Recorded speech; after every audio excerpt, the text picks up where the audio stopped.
Thank you. The woman that was up here earlier, she was talking about these children that don't fit, the square pegs that don't fit into a round hole, is what she was saying. And we have one of those little kiddos. And we have just learned so much from her, and we are so grateful for this child. What I want to know, there's two things. She has tons of anxiety. She's always afraid. And my husband and I want to know how we can help her live in this world. I mean, we understand that she's chosen to be here, and we're starting to understand that she's chosen to be how she is. And how is that? She's so sensitive. She feels everything so much.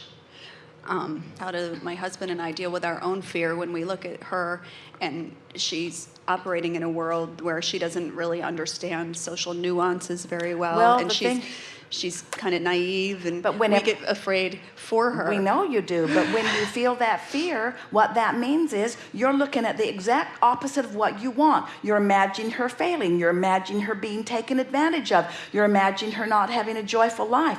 But every time something like that happens, you put into your vibrational escrow a joyful life, a confident person, a person who makes her own way, a person who comes into vibrational alignment, a person who's guided at every corner, a person that has source energy with her always, a person that's intuitive, a person that has a really active guidance system, who knows when she's out of kilter better than almost anybody that you've ever met. And as you put those things in your vibrational escrow, now your work, like her work, your work, like her work, but your work, not her work, your work is to line up with what you've put in your vibrational escrow. And when you accomplish that, now you've got something to offer her.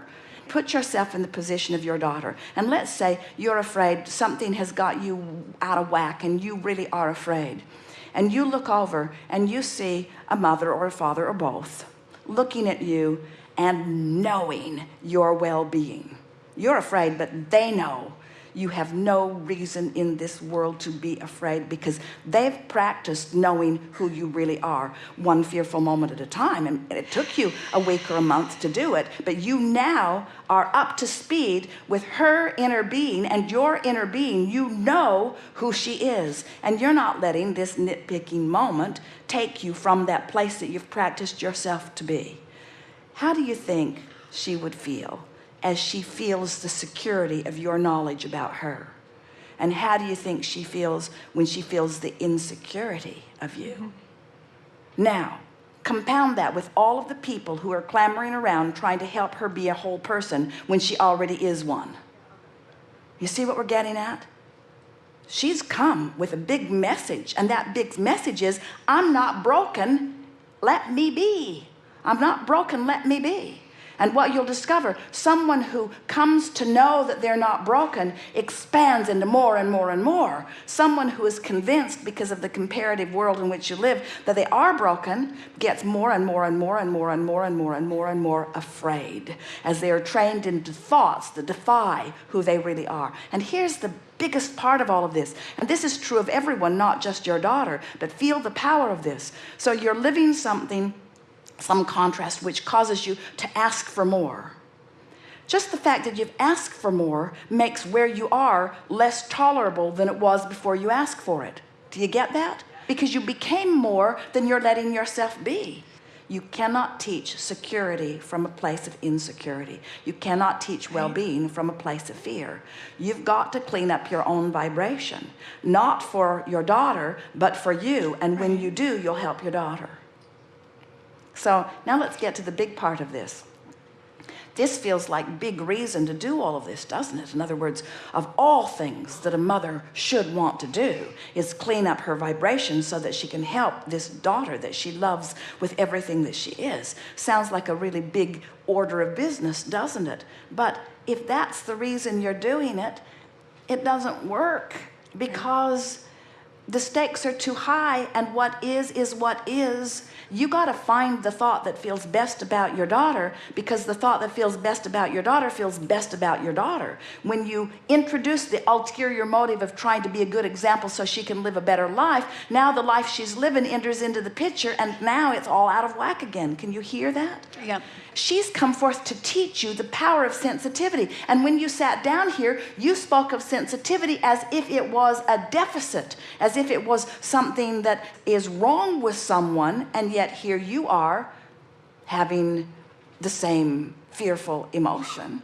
So it's sort of like, I would like my daughter to get over being fearful so I don't have to be fearful about what she's fearful about.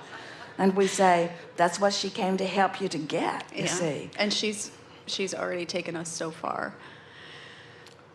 Well, be easy about all of it, and don't make such a big thing about everything, and do whatever you can to bring her from a place where she is not compared to so many other things.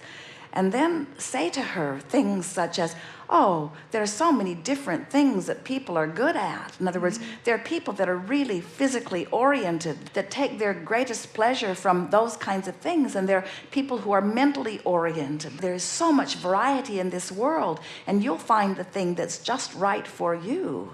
And just let that be the mantra that you are offering. But most of all, find it for yourself first. We can't do anything about you finding it other than hold the tone of it so that you can find it. And don't you love your blessed, sensitive, emotional guidance system that lets you know whether you're on or off the signal, on or off the signal, on or off the signal? Yeah. So in moments of exhilaration, you're on the signal. In moments of love, you're on the signal. In moments of hope, you're pretty close to the signal. In moments of fear, you're far from the signal. In moments of appreciation, you're right on the signal. And so watch for those moments for yourself and for your daughter, and just do your best to be on the signal. But do no coaching of your daughter or anyone else unless you're on the signal. Okay. That is the message for all teachers for all lifetimes. Do 100% of your coaching and mentoring from your place of conscious alignment with Source. Because anything you say from a place of not being tuned into that is not productive. Okay. Enough? Thank you. Yes, indeed.